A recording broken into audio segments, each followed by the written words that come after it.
मां गंगा के पावन तट पर सम्राट कर्मयोगी परीक्षित पहुंच चुके हैं। श्री सुखदेव जी महाराज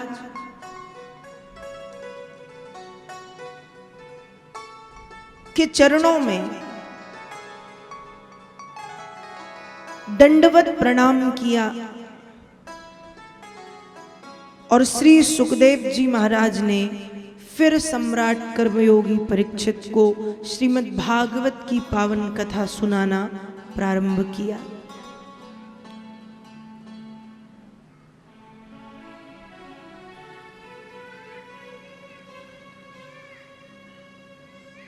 सबसे पहले सृष्टि के क्रम के विषय में बताया कि इस संसार की रचना कैसे हुई। सबसे पहले ये बताया।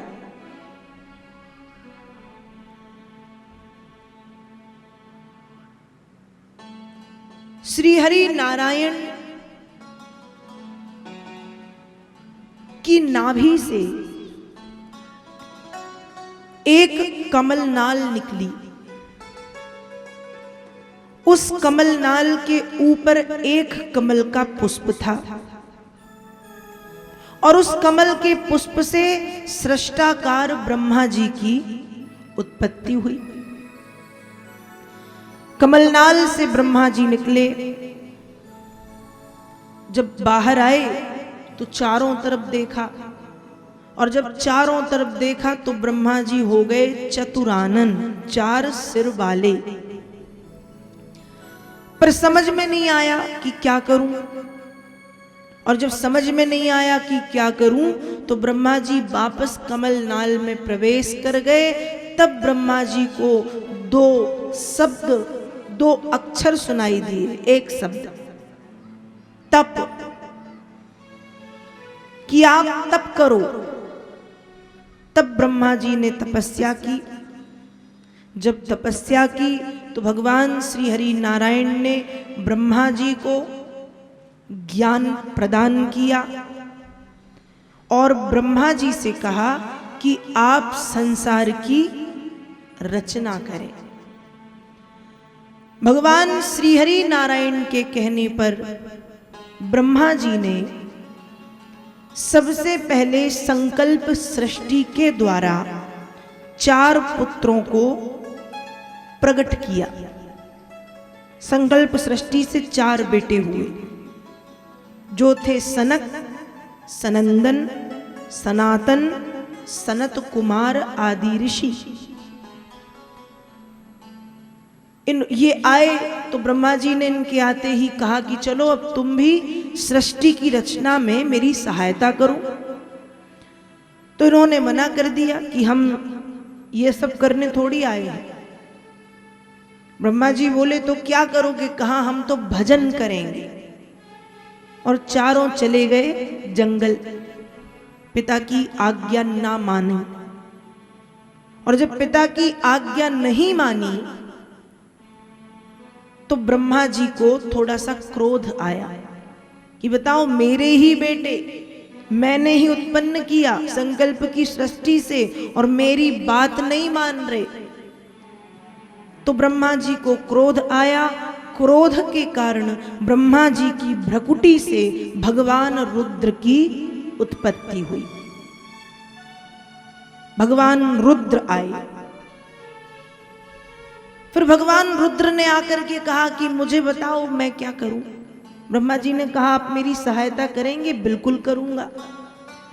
तो ब्रह्मा जी ने कहा ठीक है फिर सृष्टि की रचना कीजिए।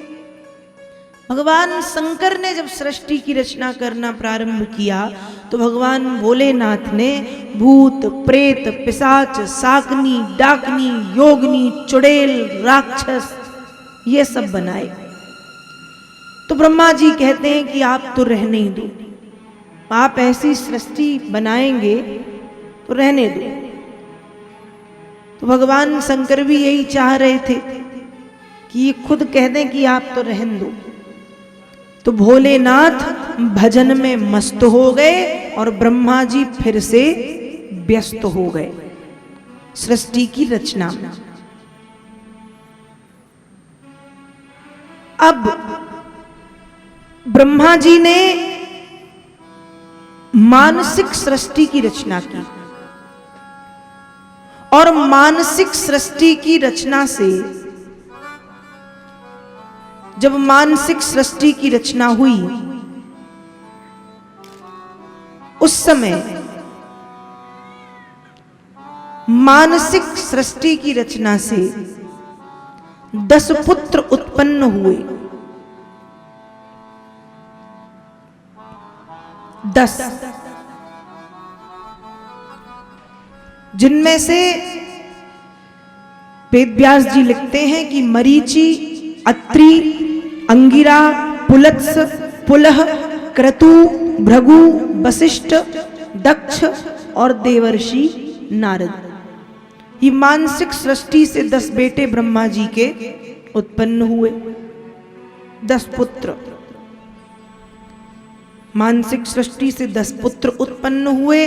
फिर वाणी से, ब्रह्मा जी की वाणी से सरस्वती और ब्रह्मा जी की छाया से कर्दम ऋषि की उत्पत्ति हुई। संकल्प सृष्टि से 4 पुत्र, भ्रकुटी से भगवान रुद्र, वाणी से सरस्वती, छाया से कर्दम। मानसिक सृष्टि से 10 पुत्र उत्पन्न हुए, लेकिन ब्रह्मा जी सृष्टि की रचना करने में अब भी असफल ही हैं। ब्रह्मा जी ने विचार किया कि जो मेरी संकल्प सृष्टि थी वो भी असफल है, मानसिक सृष्टि भी असफल है। इसलिए फिर ब्रह्मा जी ने बहुत विचार करने पर मैथुन सृष्टि की रचना की। ब्रह्मा जी के दाहिने अंग से स्वयंभू महाराज मनु, वामांग से महारानी शतरूपा की उत्पत्ति हुई और इन दोनों ने मिलकर के मैथुन धर्म के द्वारा फिर इस सृष्टि के क्रम को आगे बढ़ाया।